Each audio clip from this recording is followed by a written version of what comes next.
পিতা মাতা যখন বৃদ্ধ হয়ে যায়, বৃদ্ধা হয়ে যায়, খবরদার খবরদার তাদের তোমরা খোঁজ খবর রাখো, সৎ-দানব আচরণ করো। আশ্চর্যজনক কথা হলো, মুফাসসিরিনে কিরামগণ আরো সুন্দর করে বলেছেন, তোমার পিতামাতার খেদমত তুমি এমন ভাবে করো যেন যাতে করে তোমার পিতামাতা কোনোদিন তোমার আচরণে উফ শব্দ কোনোদিন উচ্চারণ না করে, তুমিও যেন কোনোদিন উফ শব্দ না বলো, তোমার পিতামাতাও যেন তোমার আচার ব্যবহারে কোনোদিন উফ শব্দ না বলে। যেমন আমি একটা উদাহরণ এক্সাম্পল মেসাল দিলে বুঝবেন। যেমন সন্তান 6 মাস ধরে বাহিরে ঢাকা থাকে, ফিরাত বাসায় 6 মাস ধরে খবর রাখে না। ও বলে গেছে মা প্রতি মাসে তোমাকে টাকা পাঠাবো, তোমার খবর রাখবো। 6 মাস হয়ে গেছে, ছেলে খবর রাখে না। কথা বুঝেন কিন্তু ভাই।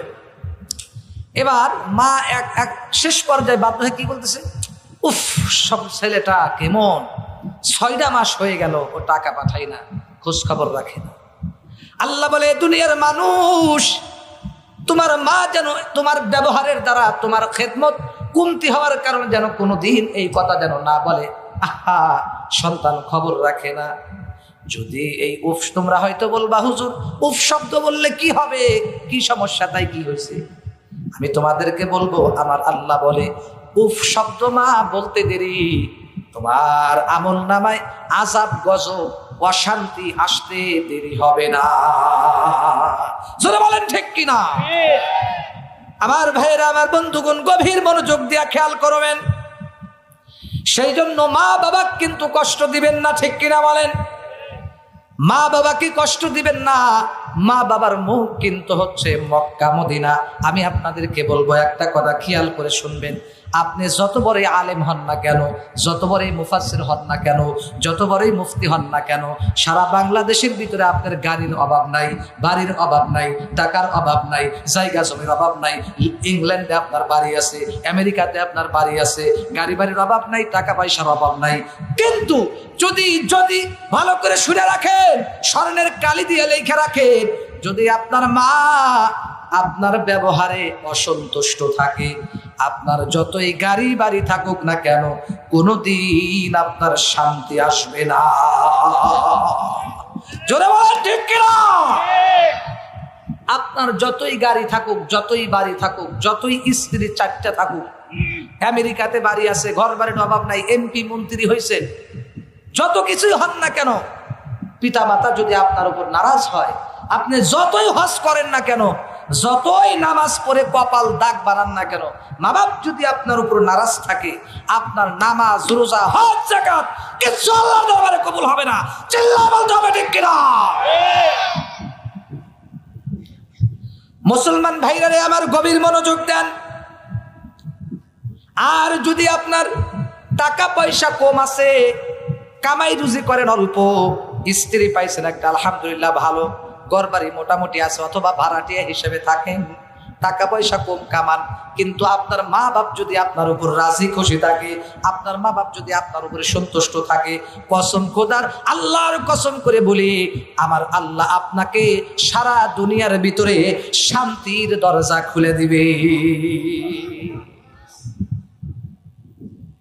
সেজন্য বিশ্বাস করেন যে সন্তানের প্রতি মা বাবা খুশি, আল্লাহ তার উপর খুশি। সুবহানাল্লাহ বলে। যে সন্তানের প্রতি মা বাবা নারাজ, ওই সন্তানের প্রতি আল্লাহ নারাজ। আল্লাহর নবী বলেন, আল জান্নাতু তাহতা আকদামিল উম্মাহার। আল্লাহর নবী বলে, এই দুনিয়ার মানুষ, পৃথিবীর সন্তানদের জন্য, প্রত্যেকটা সন্তানদের জন্য মায়ের পদতলে সন্তানের বেহেশত। সেজন্য মা বাপকে খুশি রাখবেন। মা বাপ যদি আপনার জন্য মন থেকে দোয়া করে দেয়, বিশ্বাস করেন, শুধু দোয়া চাওয়ার নাম না, মন থেকে দোয়ার যদি কাজ করতে পারেন, এমনিই মন থেকে দোয়া দেন। কথা বলেন ঠিক কিনা? মা বাপ যদি মন থেকে আপনার জন্য দোয়া করে দেয়, বিশ্বাস করেন, আপনার রিজকে, সম্মানে, খাদ্যে, টাকায়, সম্মানে কোনো জায়গায় কোনোদিন কমতি হবে না। ঠিক কিনা বলেন? আর যদি মা বাপ আপনার প্রতি নারাজ থাকে, সমাজের মানুষ আপনাকে অসম্মানিত করবে। কিতাবের মধ্যে আল্লাহর নবী বলেন, যারা পিতা মাতাকে কষ্ট দিবে, মা বাবার সাথে যারা বেয়াদবি করবে, আমার আল্লাহ তাদেরকে দুনিয়াতে বড় বড় 5টা গজব দিবে। জোরে কন্যা আউযুবিল্লাহ। আল্লাহর নবী বিশ্ব নবী রাহমাতুল লিল আলামিন সুন্দর করে জানিয়ে দেয়, এ পৃথিবীর মানুষ, পিতা মাতার সাথে যারা বেয়াদবি করবে আমার আল্লাহ দুনিয়াতেই তাদেরকে বড় বড় 5টা গজব দেবে। জোরে কোন কয়টা? আর জোরে বলেন কয়টা? 1 নম্বর গজব হলো, আল্লাহর নবী বলেন 1 নম্বর গজব হলো আল্লাহ ওই সন্তানকে এমন রোগ দিবে, এমন অসুস্থতা দিবে যে রোগের কোনো চিকিৎসা নাই। সুবহানাল্লাহ, সুবহানাল্লাহ বলুন, জোরে কর না আউযুবিল্লাহ। আপনি হয়তো আমেরিকাতে যাইতে পারেন, আমেরিকায় চিকিৎসা পাবেন না, লন্ডন চিকিৎসা পাবেন না, ভারতে চিকিৎসা পাবেন না, বাংলাদেশের কোনো মেডিকেলে আপনি চিকিৎসা পাবেন না। সারা দুনিয়ার ডাক্তাররা আপনাকে ফিরাইয়া দিবে, এই রোগের কোনো রোগ নাই, এই এই এই এই ব্যক্তির কোনো রোগ নাই শরীরের ভিতরে। আমার আল্লাহ এমন রোগ তাকে দিবে যেই রোগের কোনো চিকিৎসা নাই।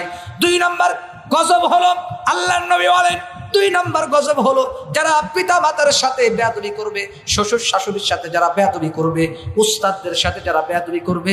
মুহাদ্দিসিনে কিরামগণ এই হাদিসের ব্যাখ্যায় লেখেন, শুধু পিতা মাতা না, পিতা মাতার সমতুল্য চাচা, খালু, দাদা, দাদি, নানা, নানি, চাচা, চাচি, আত্মীয় স্বজনময় মুরব্বী যারা আছে এদের সাথে যারা বেয়াদবি করবে আমার আল্লাহ তাদেরকে 5টা গজব দিবে। 2 নম্বর গজব হলো ওই ব্যক্তিটা যেখানেই যাবে ওখানেই শুধু লাঞ্ছিত, অপমানিত হবে। জোরে কর না আউযুবিল্লাহ। বিভিন্ন জায়গা যাবে, সম্মানের চেয়ার পাবে না, সম্মানের চেয়ার তাকে দিবে না। মানুষ তাকে মুখের উপরে থুতু নিক্ষেপ করবে, মুখের উপরে জুতা পিটা করবে, থুতু নিক্ষেপ করবে। মানুষ তাকে ঘৃণা করবে, তুচ্ছ তাচ্ছিল্যের নজরে দেখবে, তাকে মানুষ ভালো নজরে দেখবে না। এবার আমি আপনাদেরকে বলতে চাই, মানুষ যদি এইভাবে ঘৃণা করে, থুতু নিক্ষেপ করে, এরপরে সম্মান না দেয়, এই মানুষের কোনো দাম আছে? আর যে বলেন দাম আছে নাই, তাহলে কি দাম? কি কথাগুলো কি ঠিক না ঠিক বলে? 2 নম্বর গজব হলো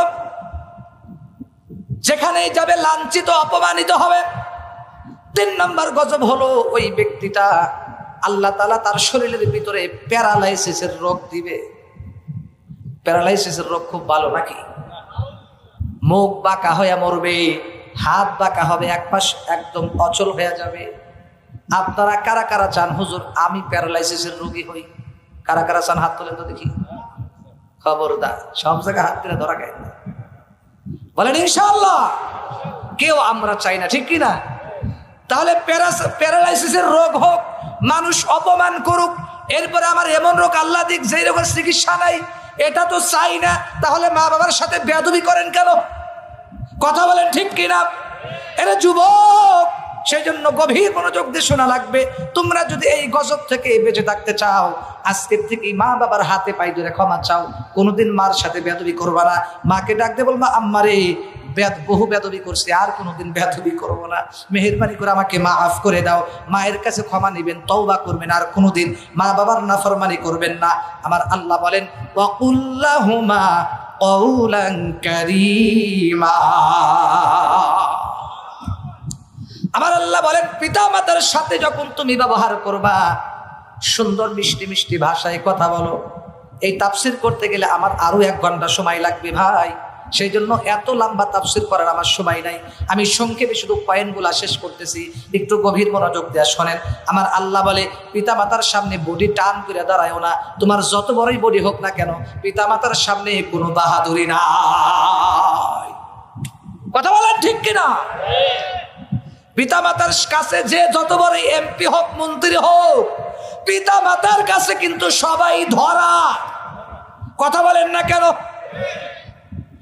আজকে তো তুমি মন্ত্রী হয়েছো, একদিন তো তুমি এই যে ট্যাবলেটের মতো এতটুকুন ছিলা, তখন কই গেছিল মন্ত্রীগিরি? তোমার মা যদি তোমাকে আমাকে হাতে পায়ে তেল না দিয়ে মালিশ না করে বড় না করতো, পায়খানা প্রসাব পরিষ্কার যদি না করতো, শুধু তাই নয়, তোমার আমার বয়স যখন 6 মাস 1 বছর ছিল, নিজে কিন্তু একা খাইতে পারি নাই। তোমার আমার মা প্রত্যেকটা দিন 2 বেলা 3 বেলা করে বুকের দুধ খাওয়াইছে।